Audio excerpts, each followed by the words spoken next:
ادخلوها بسلام ذلك يوم الخلود لهم ما يشاءون فيها ولدينا مزيد. السلام عليكم ورحمة الله وبركاته. إن الحمد لله نحمده ونستعينه ونستغفره ونعوذ بالله من شرور أنفسنا وسيئات أعمالنا من يهده الله فلا مضل له ومن يضلل فلا هادي له أشهد أن لا إله إلا الله وحده لا شريك له وأشهد أن محمدا عبده ورسوله لا نبي بعده. قال الله تعالى يا أيها الذين آمنوا اتقوا الله حق تقاته ولا تموتن إلا وأنتم مسلمون. يا أيها الناس اتقوا ربكم الذي خلقكم من نفس واحدة وخلق منها زوجها وبث منهما رجالا كثيرا ونساء واتقوا الله الذي تساءلون به والأرحام إن الله كان عليكم رقيبا. يا أيها الذين آمنوا اتقوا الله وقولوا قولا سديدا يصلح لكم أعمالكم ويغفر لكم ذنوبكم ومن يطع الله ورسوله فقد فاز فوزا عظيما. فإن أصدق الحديث كتاب الله وخير الهدي هدي محمد صلى الله عليه وسلم وشر الأمور محدثاتها وكل محدثة بدعة وكل بدعة ضلالة وكل ضلالة في النار. Amma ba'd, para ikhwah sekalian rahimani wa rahimakumullah. Ya, sebelum kita insyaallah akan menggapai bulan Ramadan, mungkin untuk musim ini kajian akhir kita.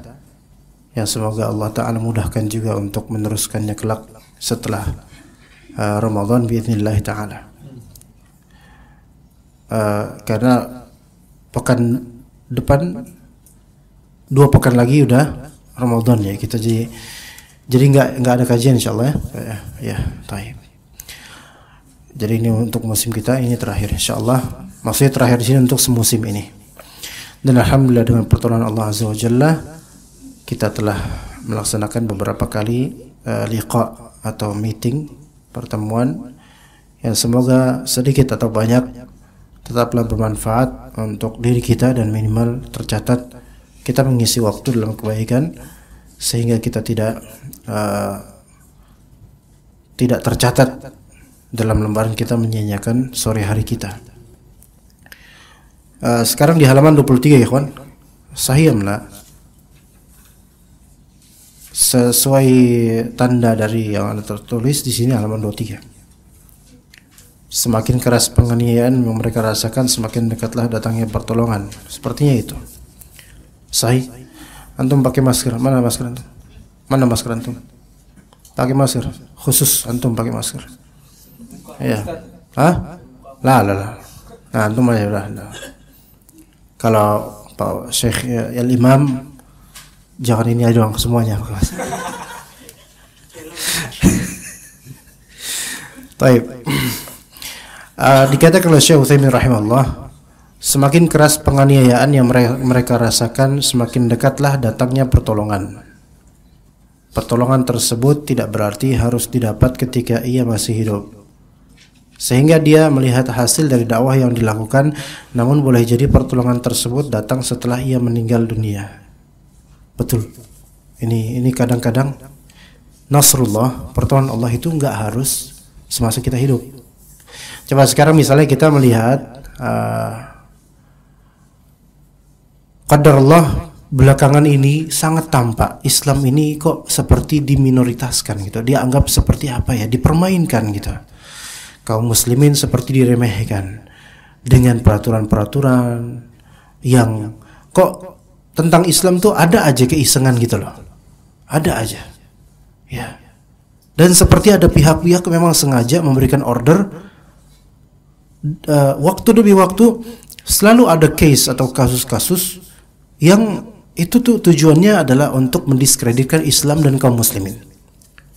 Seci Islam secara global atau individu muslim atau sebagian kelompok muslimin.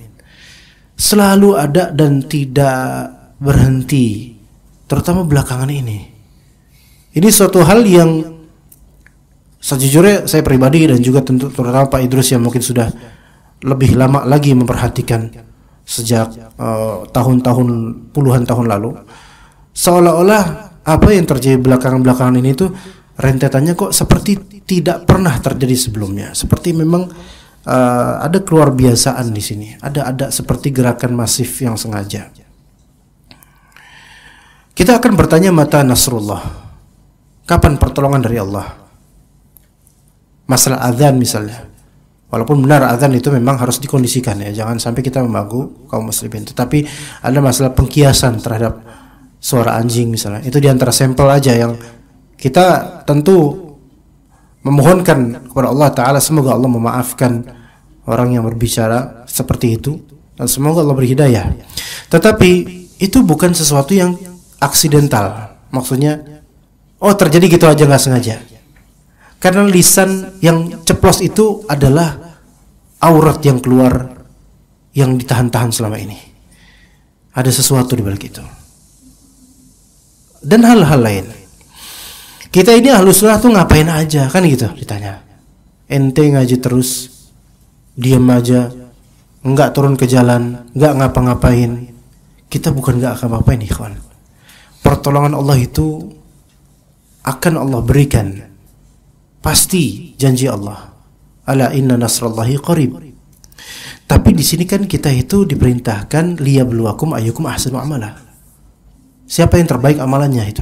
Dah, sekarang kalau amalan yang kita lakukan sekarang tidak sesuai sunnah Nabi SAW, keluar dari manhaj Ahlus Sunnah wal Jamaah dalam menyikapi penguasa kaum muslimin. Apalagi penguasa ini juga orang-orang muslim yang memang mungkin kefasikannya dan kezalimannya, tetapi ada manhajnya, ada etikanya, ada tata caranya. Terus kita ngapain? Kita nggak bisa ngomong ke mereka. Maka kita berdoa kepada Allah Azza wa Jalla agar Islam ini dimenangkan, kaum muslimin ini ditenangkan. Dan juga kita ikhtiar ngaji ini teman-teman sekalian, ikhtiar. Maksudnya ngaji membahas ilmu syariah ini di antara ikhtiar. Jangan pernah mentargetkan bahwasanya pemerintahan syar'i Islami Ahlus Sunnah wal Jamaah itu harus pas saya masih hidup, saya harus melihatnya segera. Antum nggak bisa mentargetkan seperti itu. Karena itu sesuatu yang besar. Suatu ketika di daerah tempat tinggal, tempat kelahiran anak di Jakarta. Tetibanya tahun 2000-an, terutama 2005-2006, tetibanya kuburan ya, ada kuburan keturunan dari salah satu dari Rasul ya. Itu di situ di Jakarta. Dicuatkan dan mulai diberikan bata dan seterusnya dari sebenarnya kemunkaran dalam makbarah kuburan. Akhirnya mulai orang berduyun-duyun sampai sekarang mengkeramatkan kuburan itu. Suatu ketika Anda bertanya kepada guru Anda, Syekh Saleh Al-Idan, salah satu guru Anda dalam bidang akidah. Syekh, ini di rumah Anda ceritain, di rumah Anda ada begini. Maka bagaimana kita menasihatinya? Bagaimana supaya itu tuh hilang? Maka apa kata beliau? Bukankah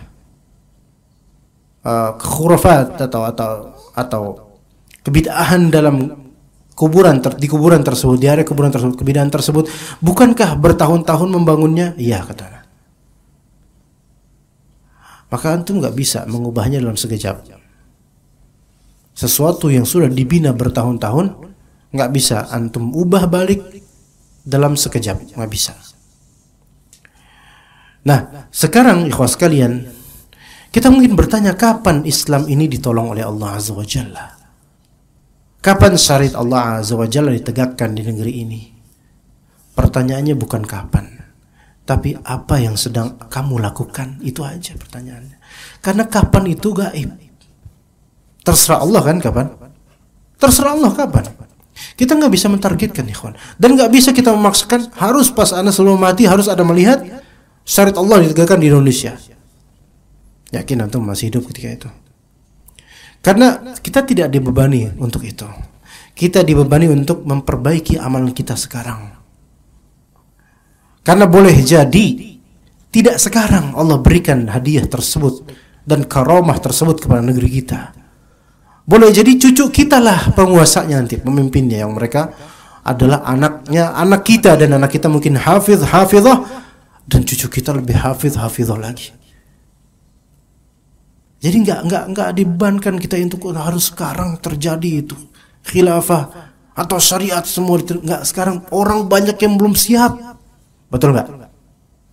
Sekarang kalau misalnya hukum zina itu apa? Hukum zina kalau misalnya belum nikah rajam.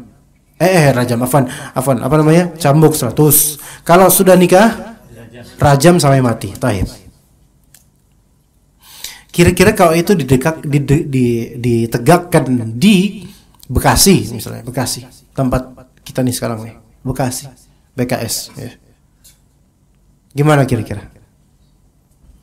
Pak pemimpin apa namanya? Bupati ya?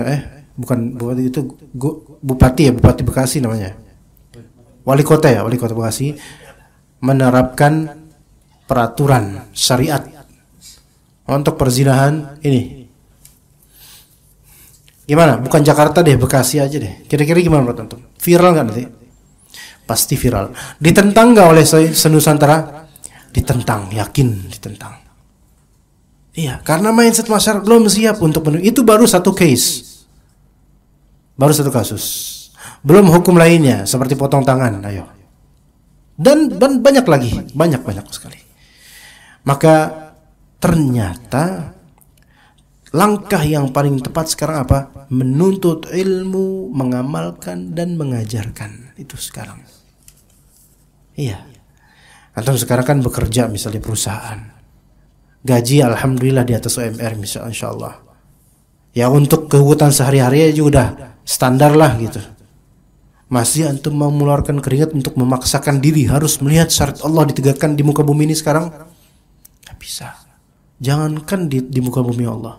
Di muka bumi ini, di bawah atap rumah antum sendiri aja belum tentu tertegakkan syariat Allah. Bagaimana antum bisa memaksakan di balik tembok antum tetangga harus tunaikan syariat Allah, sementara antum sendiri enggak. Ana pernah kajian di Masjid Hijau Jemaah, Masjid Nurul Iman Hijau, Masjid Hijau Cilangkap, sekitar 4 tahun lalu atau 5 tahun lalu. Tentang masalah seperti ini kita harus banyak-banyak sabar memang. Ada seorang bapak-bapak yang beliau emang kalau soal ini cepat panasnya beliau. Saat gimana saat dengan pemerintahan sekarang yang seharusnya kita hancurkan, saat itu ngomong di situ. Ngomong kayak gitu di pun banyak jemaah. Dan itu di antara jemaah sebagiannya ada polisi dan ada TNI juga. Tapi nggak pakai seragam itulah. Gimana? Sekarang pemerintahan sekarang yang zalim, Pak Ustaz. Gimana kok kita hancurkan? Seharusnya kita hancurkan. Geger itu, masya Allah, ini orang udah berusia, ya masya Allah. Maka kemudian Anda tanya, Pak, apakah kita bisa begitu saja kita hancurkan pemerintahan demi tegaknya syariat dan khilafah? Ini pejuang khilafah ini Bapak ini. Maka Pak, kalau misalnya nih Pak ya, Bapak punya tetangga dangdutan, ya, siapa yang salah? Bapak di sini siapa yang salah? Dia dangdutan, siapa yang salah? Yang salah ya pemerintah, karena dia tidak menerapkan peraturan syariat terhadap tetangga ini. Bapak sendiri bisa nggak menasihati? Itu bukan urusan saya, pemerintah pokoknya yang harusnya menasihati orang ini. Gimana logikanya, ikhwan? Beliau sendiri nggak bisa menasihati tetangganya, tapi mau menghancurkan pemerintahan. Pantas dibubarkan ormasnya. Tahu nggak ormas dibubarkan siapa? Itu dari ormas itu. Ya pantas lah. Kayak gitu cara mikirnya. Ya, maju enggak, mundur juga enggak mau. Gimana? Ya. Jadi enggak, jangan tergesa-gesa. Pertolongan itu enggak mesti hasilnya itu kita lihat pas kita lagi dakwah, enggak mesti, ikhwan. Boleh jadi pertolongan tersebut datang setelah ia meninggal dunia, di mana Allah menjadikan hati segenap makhluk menerima apa yang ia dakwahkan, mengambil dan berpegang teguh dengannya. Hal ini merupakan pertolongan bagi dai tersebut meskipun ia sendiri telah meninggal dunia. Boleh jadi kalau misalnya dai tersebut ketika masih hidup dia populer, boleh jadi dia belum tentu kuat menghadapi fitnah dalam dakwah. Belum tentu. Ya, dan itu yang kadang ana syukuri teman-teman sekalian tentang diri ana pribadi ya. Ya, kadang kita melihat YouTube kita udah capek-capek nih, teman-teman udah masya Allah, tim kameramen dan juga editor udah masya Allah, udah memperjuangkan betul-betul segenap yang mereka punya tuh teman-teman kita dan juga anak pribadi. Wallahi ikhwan, kajian ini tidak ringan, maksudnya kita dari tempat ini ke tempat lain capek Allah. Ya. Tapi kalau kita kemudian lihat yang nonton berapa, banyak atau enggak, kalau kita selalu mikirin begitu, baper kita. Sedikit yang nonton. Yang hadir berapa? Sedikit, enggak banyak. Tapi kenapa segini-gini aja? Bukan masalah kenapa segini-gini aja, itu istiqomah.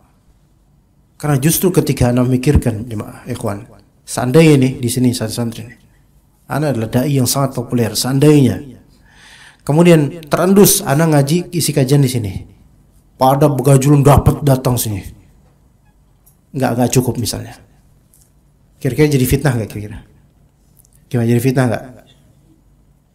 Ngumpul banyak orang cuma tahu, oh itu Ustadz Hasan Al-Jaizi itu ya, oh iya yang kalau misalnya jalan pakai kaos kaki itu ya, oh, iya. Datang ramai bluber, jadi fitnah. Nggak kondusif lagi jadinya. Dan Anda juga harus apa? Harus banyak mengubah body language ya supaya lebih berwibawa. Dan Anda nggak bisa ngebully orang lagi habis itu. Karena udah terlalu banyak jemaahnya. Malu Anda. Iya. Jadi fitnah, bisa jadi fitnah. Ini bukan berarti ustaz-ustaz populer mereka jelek, bukan. Dalam sesuatu mikiran, alhamdulillah berarti Allah menjaga anak sebenarnya.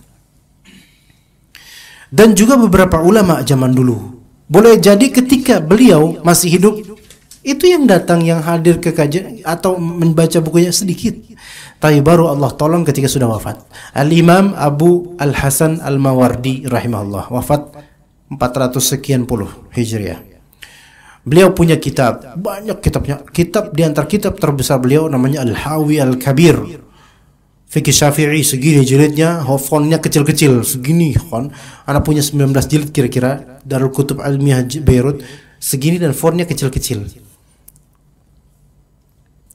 Tahu nggak antum kisah beliau? Beliau itu ketika masih hidup, beliau rajin nulis kitab, berkarya.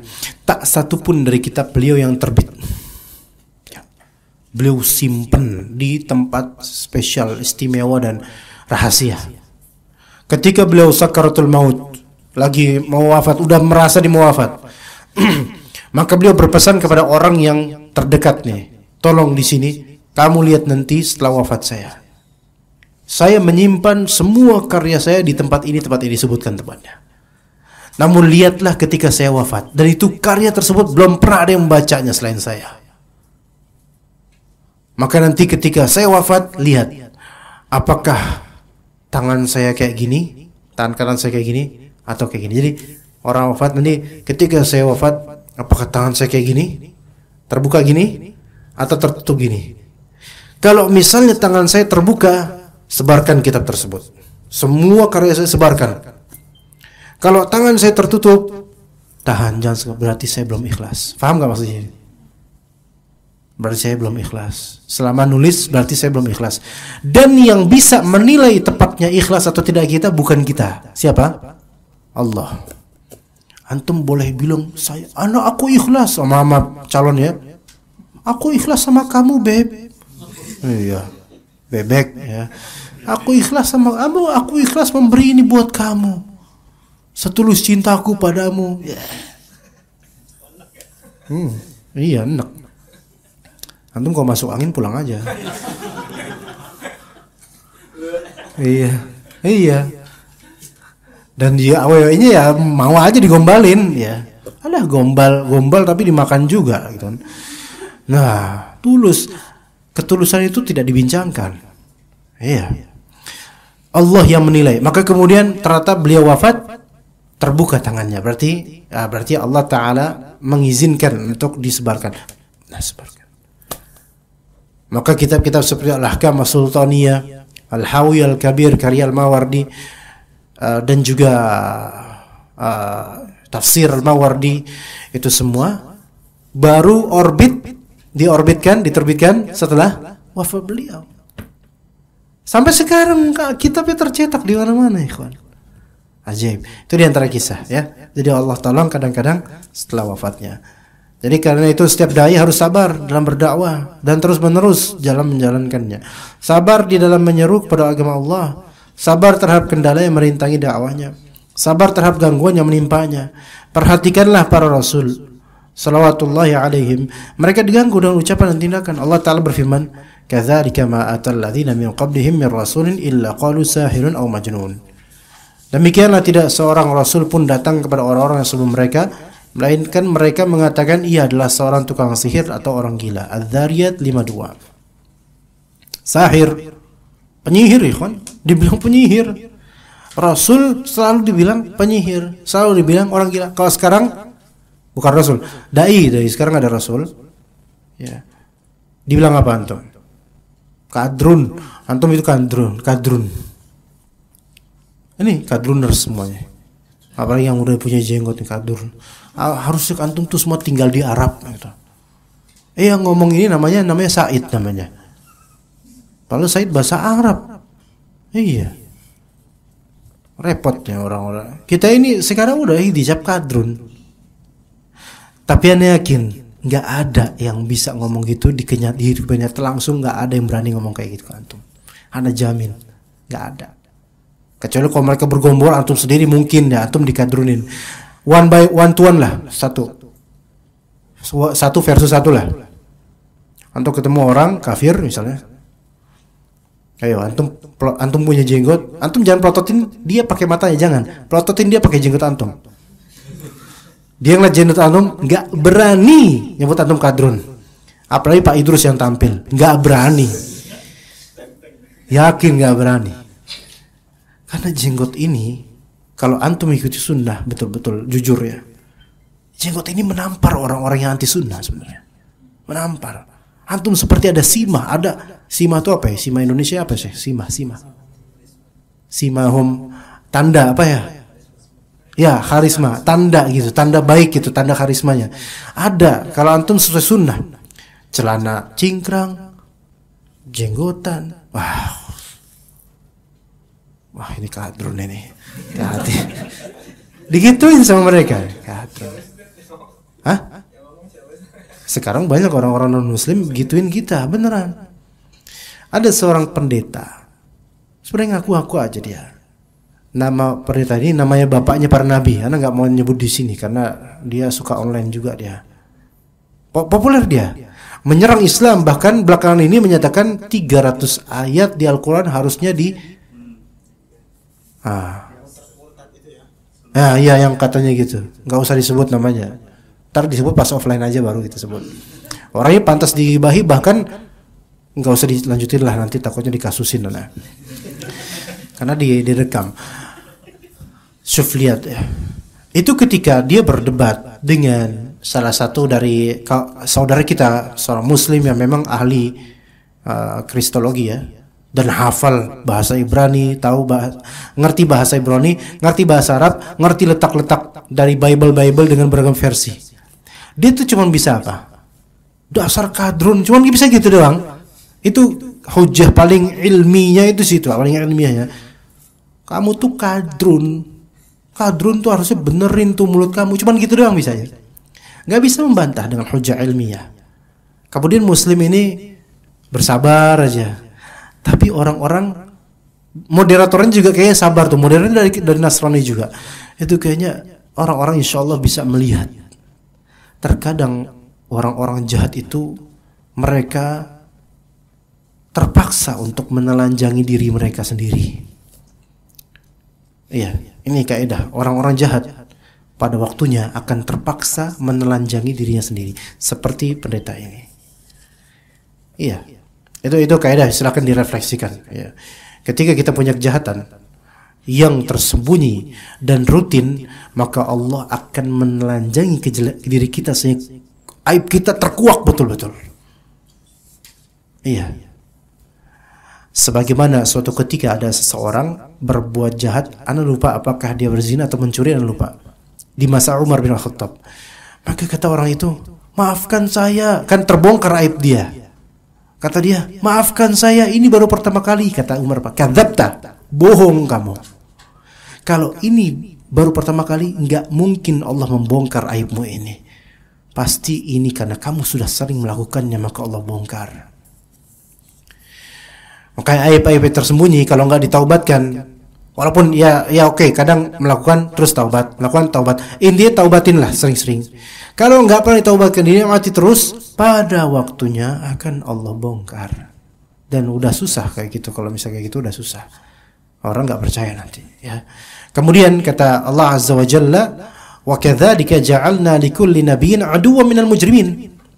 Dan seperti itulah telah kami adakan bagi tiap-tiap nabi musuh dari mujrimin, orang-orang durjana, pendosa, semua.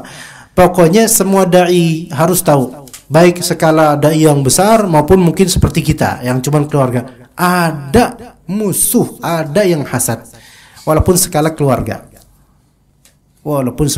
Jadi nanti jangan kaget teman-teman nih kalau misalnya antum ngajak nih saudara, ya, mereka tadinya udah baik sama antum, tapi ada satu aja yang mungkin, siapa sih dia? Baru datang dari Jakarta aja, baru kerja di Jakarta ya udah songong gitu kan. Ngajak ibadah lah, ada kayak gitu. Iya ada. Itu sudah sunatullah. Ini untuk nabi ada musuh. Nabi yang punya mukjizat, yang itu merupakan makhluk terbaik yang Allah Ta'ala ciptakan, dimusuhi. Ada musuhnya. Siapa yang lebih mulia akhlaknya dibandingkan Nabi? Di antara kita siapa? Gak ada. Tapi setinggi-tingginya akhlak mulia Rasulullah SAW, musuhnya banyak. Jadi kalau misalnya dakwah antum tidak mau ada musuh, antum seperti mengejar fata morgana di padang pasir. Dakwah gak ada musuh, akhirnya antum jadi penjilat, ikhwan. Dan itu yang diterapkan oleh dai-dai penjilat masyarakat, penjilat hawa nafsu. Bunglon di majelis ini bilang, oh ini nggak apa-apa, ini halal. Di majelis ini bilang, oh iya haram. Sesuaikan dengan konteks masyarakat. Pokoknya selera masyarakat. Dan itu ada beberapa penceramah seperti itu, yang nyari dunia saja, nggak konsisten dia. Ngomong di sini begini, ngomong di sana begini. Pokoknya disesuaikan sama jemaah, yang penting saya itu disukai sama semua orang. Apa kata Imam Syafi'i? Ridhon nasi ghayatun la tudrak. Mencapai atau ridho manusia, ridho seluruh orang, itu adalah tujuan yang takkan tergapai. Kita itu tidak dibebani untuk membuat semua orang ridho. Rasulullah tidak dibebani seperti itu. Wa ma 'alaika illa al-balagh. Tujuan Rasulullah hanya dibebani apa? Baligh. Yaitu apa? Sampein. Kalau untuk membuat mereka ridho semuanya enggak bisa. Karena qalbu itu milik Allah. Tapi seorang dai harus sabar menghadapi semua itu. Perhatikanlah firman Allah kepada Rasulnya sallallahu alaihi wasallam, "Inna nahnu nazzalna 'alaikal Qur'ana tanzila." Itu. Sesungguhnya kami telah menurunkan Al-Qur'an kepadamu wahai Muhammad dengan berangsur-angsur. Disyukuri nikmat tersebut. Tapi Allah Ta'ala mengatakan, "Fasbir li hukmi rabbika." Maka bersabarlah kamu untuk melaksanakan ketetapan Rabbmu. Ini ayat ini sebenarnya berlaku sangat umum bisa. Fasbir li hukmi rabbik. Bersabarlah terhadap takdir Allah. Ya. Hal ini mengisyaratkan bahwa setiap orang yang membawa misi Al-Quran pasti akan mendapatkan gangguan sebagaimana yang dialami oleh Rasulullah SAW dan para Rasul. Hal yang tentunya memerlukan kesabaran. Ini ayat ini penting ikhwan untuk menjadi manhaj hidup kita. Fasbir li hukmi rabbika. Hukumnya Allah itu ada dua, hukum syar'i dan hukum kauni. Hukum syariah, hukum syariat. Kita harus sabar dengan hukum syariat ini yang kadang berlawanan dengan hawa nafsu. Ada hukum kauni, yaitu kejadian alam semesta apapun itu. Ya. Fasbir li hukmi rabbika. Misal, antum mendapatkan jodoh. Jodoh antum punya kekurangan. Pasti nggak tuh? Ya iyalah, kita aja punya, ya. Jodoh antum punya kekurangan. Apa kekurangannya? Kekurangannya adalah agak tell me. Nah, lumayan susah ini. Punya istri agak tell me, pelangak pelongo. Neng, ambil air, Neng. Selang yang diambil. Aduh, kumaha tuh, Neng? Aduh, si barakokok nih gimana? Malah selang tuh. Air putih. Ya bilang dong, Kang, air putih gitu. Lah, datang kemudian air susu dibawa. Air putih, air bening maksudnya tuh, Neng. Nah, ini kan putih. Ini teh susu gitu. Mulai iklan, nah kan? Ini teh susu. Air putih itu air bening. Allahul musta'an. Air bening, ya udah. Dikasih air bening, dikasih air datang air bening maning. Kok rasanya rasa keran, Neng? Ya keran bening, Kang. Ya bening sih, yang mateng atuh. Gimana? Ya, apa kata istri kemudian? Fasbir li hukmi rabbika. Oh, masya Allah. Ya, ini istri. Iya, untuk urusan dunia ini, untuk urusan dunia beleguk banget dia. Tapi untuk urusan dalil, masya Allah. Bersabar atuh, Kang, sama ketetapan Rabbmu. Akang dapat saya kan itu kan takdir Allah. Kata suami itu si adem, kalau kayak gini adem ya. Giliran bikin air susah banget, giliran kayak gini adem banget jadi ustazah. Tapi sabar. Ya harus gimana? Harus sabar. Fasbir li hukmi rabbik, benar juga sih. Harus sabar. Ya, atau Kang masing-masing punya kekurangan gitu kata si Is nih, si Neng nih. Akang juga kan kalau malam kan kalau tidur malah bikin saya nggak bisa tidur. Loh kenapa? Nah itu gemetar satu kasur satu kamar, ngoroknya gede banget. Ya itu kan saya juga harus sabar. Ya udah, sama-sama fasbir li hukmi rabbika. Kira-kira langgeng nggak nih suami istri kayak gini nih? Langgeng bener ya? Yakin? Saling sabar, masya Allah. Itu sabar. Untuk ketetapan Rabbmu sabar. Bukan dalam dakwah aja, segala ketetapan yang Allah berikan kepada kita. Kita punya keinginan kuat, baik pengen ini, pengen itu ya. Pengen punya rumah, pengen punya mobil, pengen punya motor, pengen punya bini, istri, pengen punya suami, dan seterusnya dari keinginan duniawi kita.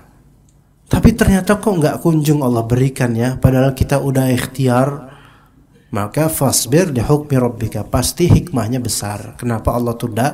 Mungkin saja ada kebaikan yang Allah simpan buat kita. Lihatlah keadaan Nabi SAW ketika beliau dipukul kaumnya sehingga sampai mengalir darahnya. Sambil mengusap darah tersebut dari wajahnya, beliau berdoa, Allahumma ghfir li qaumi fa innahum la ya'lamun. Ya Allah, ampunilah kaumku, sesungguhnya mereka adalah orang-orang yang enggak ngerti. Ya Masya Allah. Halim Rasulullah itu. Halim itu adalah apa ya? Halim itu santun, menahan diri dari membalas padahal mampu aja membalas, itu halim. Ya, jadi halim itu. Halim jangan antum bilang, halim itu apa?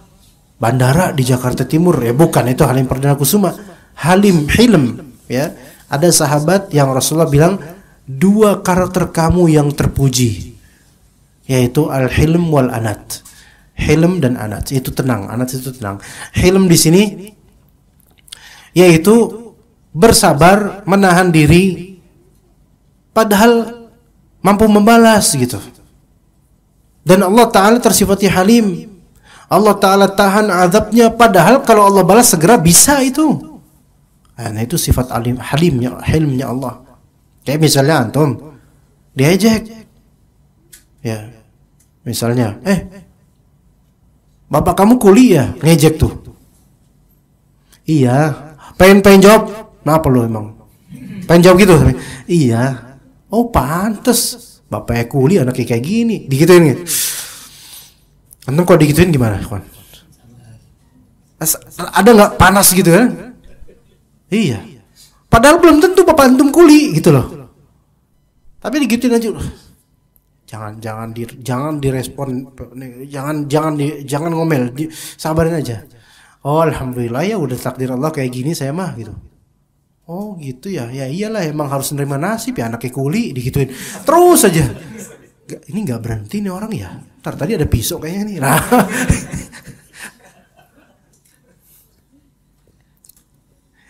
Kalau menahan diri padahal mampu ditahan-tahan. Ini hilm.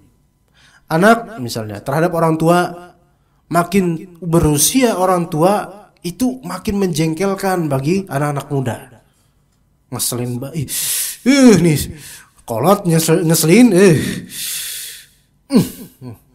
ada aja yang dimulai, semua salah bagi dia gitu. Tapi enggak ngomong. Di hati aja ditahan aja. Orang tuanya tuh tetap aja udah dilahirin capek-capek, tua jadi bagong. Gimana sih?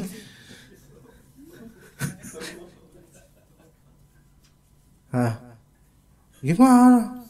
Ya, sabar aja Allah. Saya padahal udah jadi ustadz diginiin misalnya ya. Ya. Ini disalahin, ini dibidahin, dasar kamu, durhaka kamu, gitu. Mau ngebales durhaka, ngediemin, kesel, dah zikir aja lah. Kemudian Is datang, fasbir li hukmi rabbika. Aduh, adem si Isnya. Pas gini kamu tuh baik, giran inin air susah ya.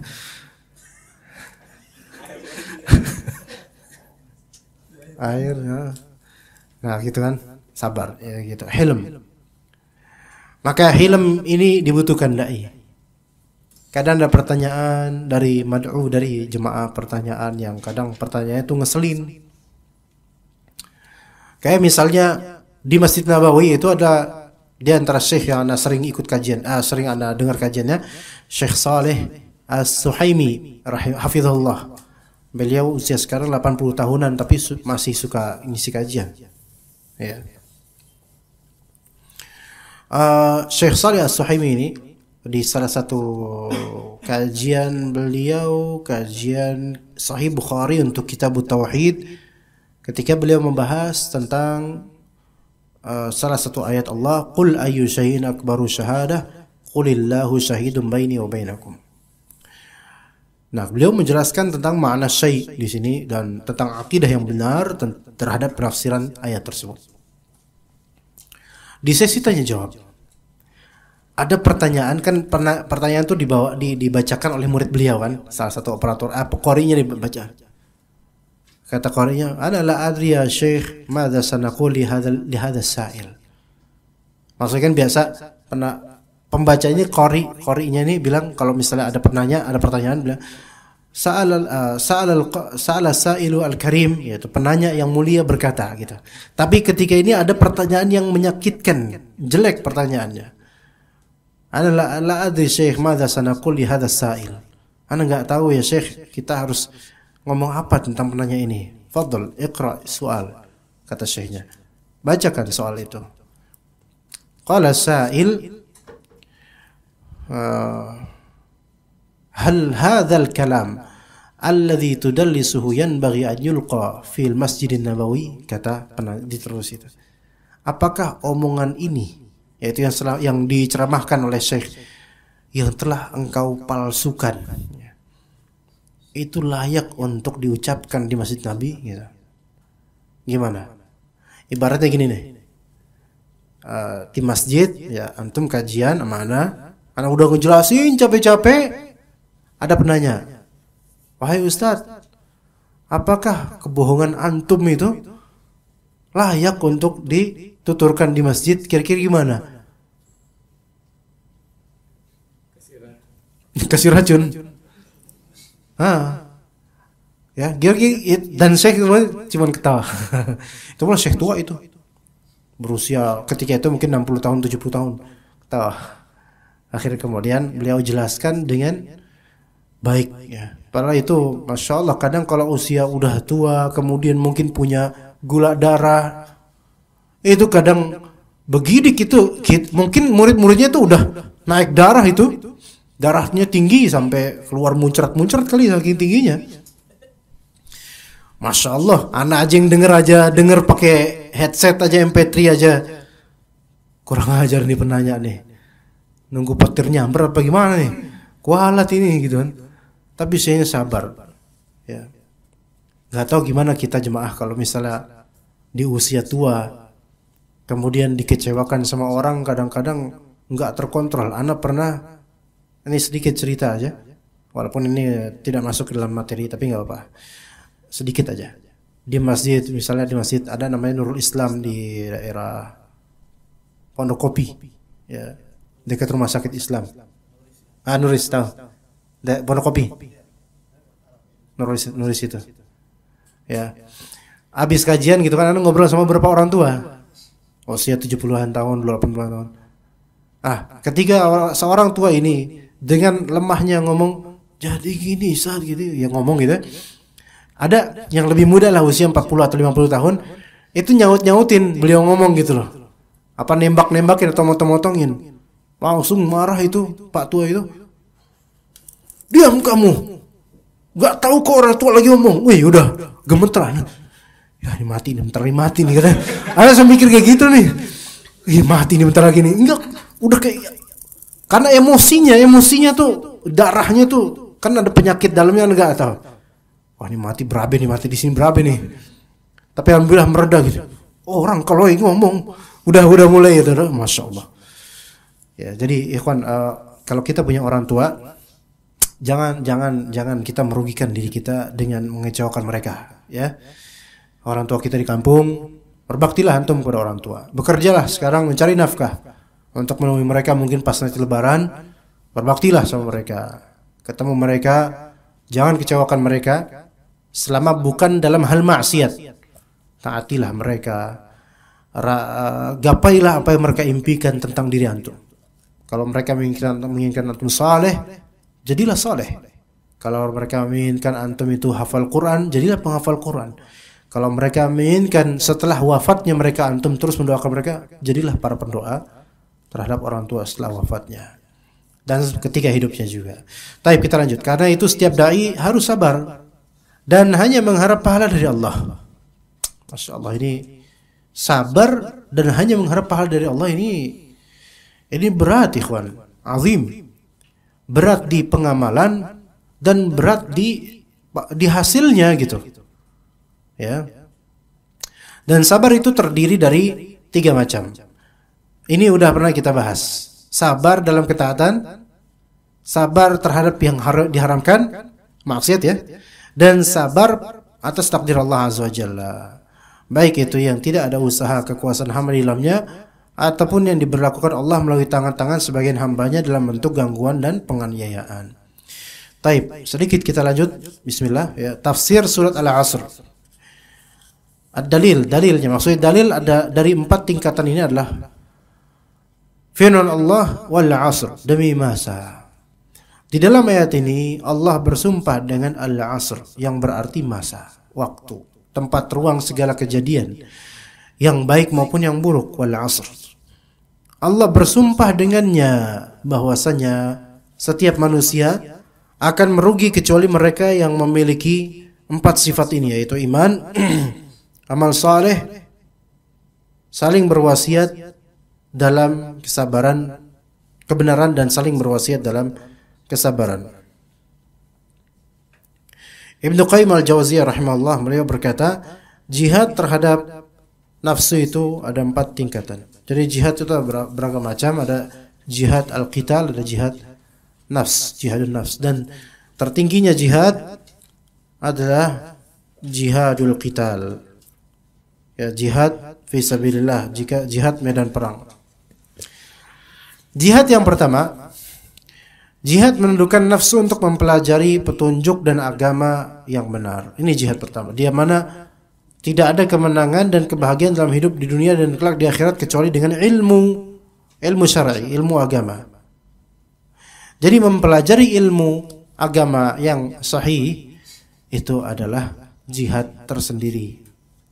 Ya, bahkan dalam hadis Nabi SAW riwayat Tirmidzi yang disebutkan oleh Nabi SAW, maupun hadis ini juga ada yang melemahkannya dari para ulama, bahwasanya barang siapa yang keluar dari rumahnya menuju ke majelis ilmu, maka dia dinilai sebagai orang yang berjihad sampai dia pulang. Pulang kemana? Pulang ke rumahnya. Ya, karena dia ke majelis ilmu, maka itu termasuk senilai dengan mujahid sampai dia pulang ke rumahnya.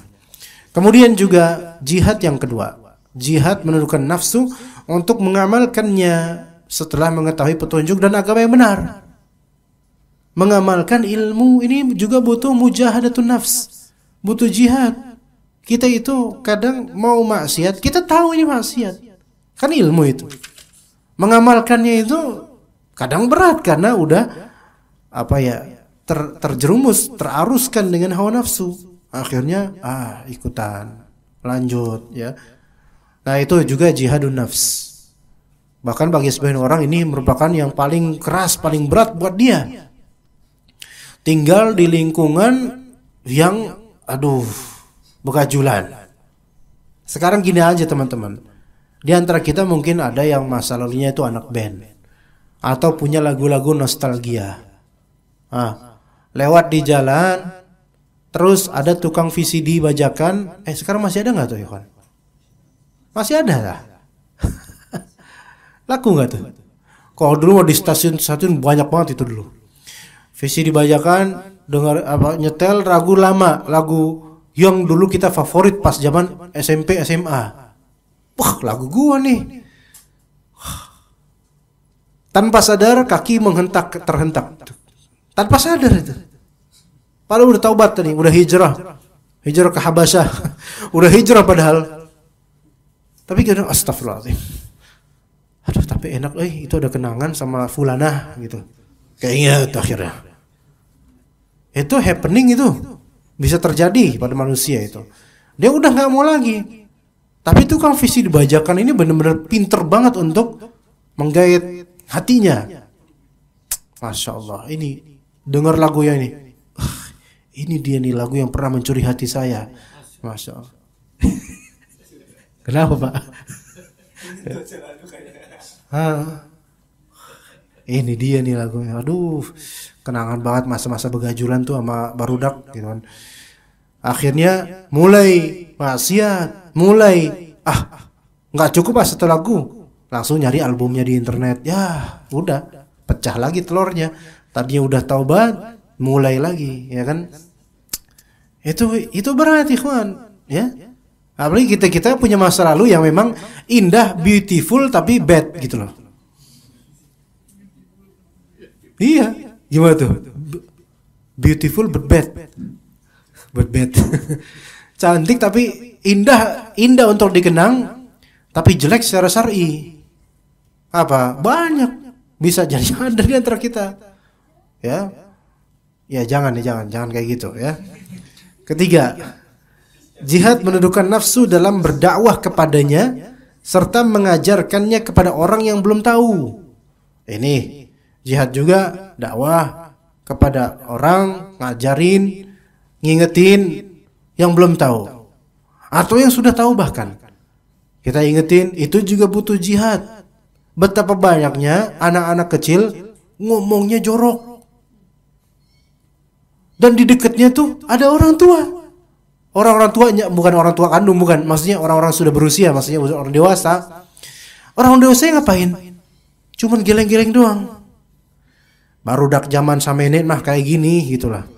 Barudak anak-anak zaman kids zaman now. Kids zaman now mah kayak gini, aduh.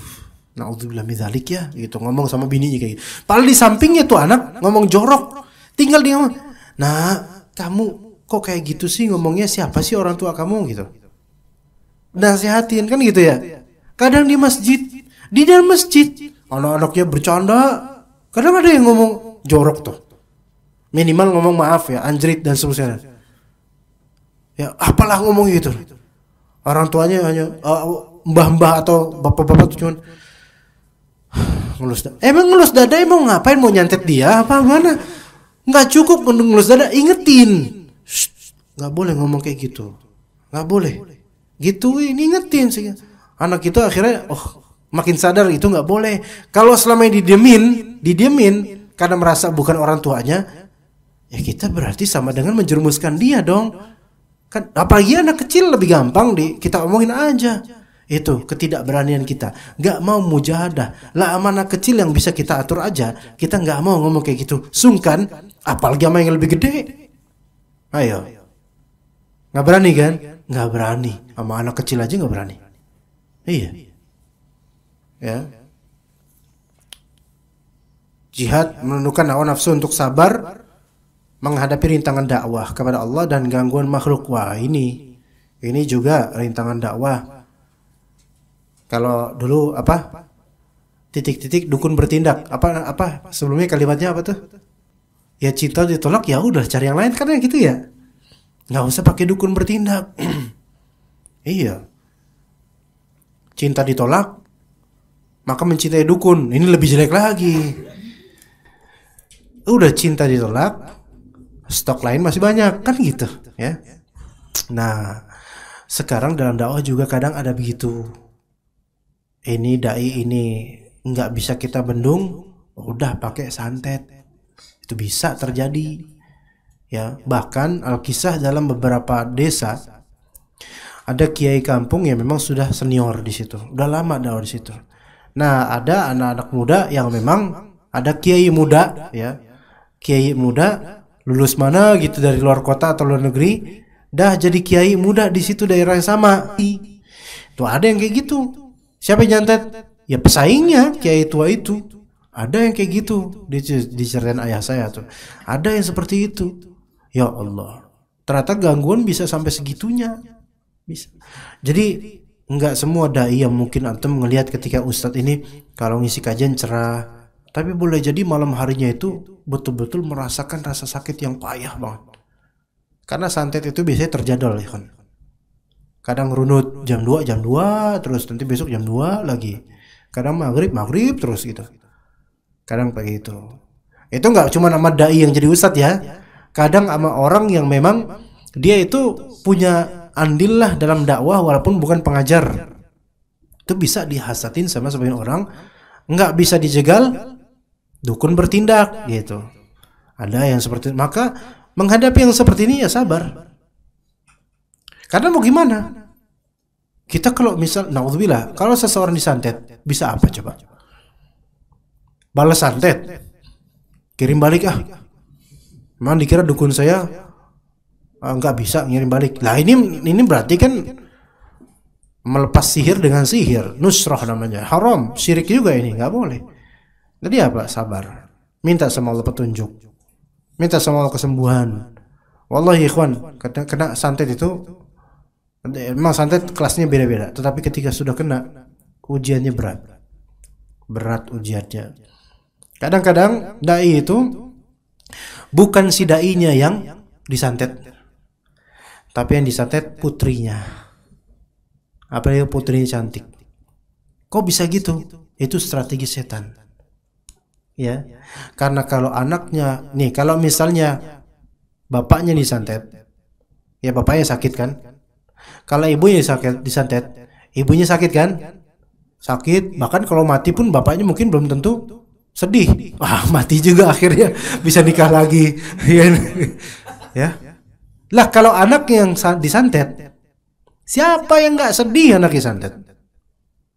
Yang uring-uringan siapa? Bapak dan ibunya, bukan bapaknya doang, bukan ibunya doang. Bapak ibunya bisa nggak tidur itu semalaman, pusing.